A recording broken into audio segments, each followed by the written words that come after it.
Ang santong ito ay pinagkalooban ng mahal na birhen ng isang chasuble mula pa sa langit. Praise be God through His saints. Ito po si San Ildefonso ng Toledo, isa po siyang Benedictine monk, naging abbot, at siya rin ang humalili sa kanyang tiyuhin bilang arsobispo ng Toledo. At kinikilala rin nga siya bilang doktor ng simbahan. Pero hindi po siya opisyal na kinikilala ng Vatican or ng Santo Papa bilang Doctor of the Church.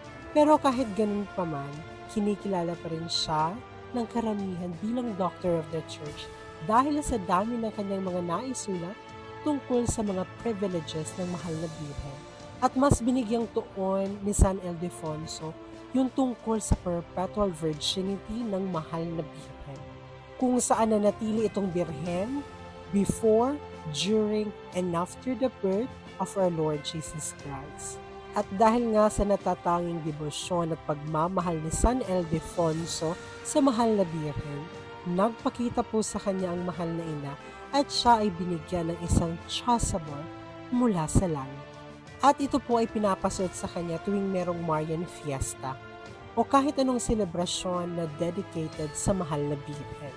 Sinasabi pong nawala po yung chasuble na yon, pero sinasabing available pa rin yung bato kung saan tumayo yung mahal na birhen during the apparition.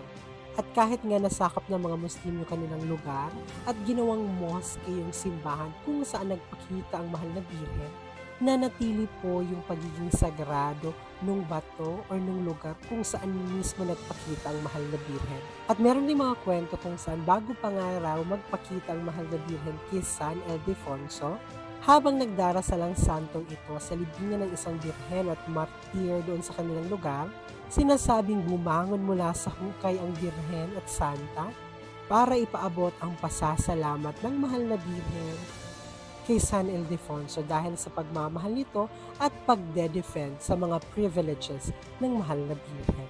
Hanggang dito na lang muna, Chingos in Faith. Ito po ang inyong hermano nagpapaalalang piliing maging masaya at piliing maging banal.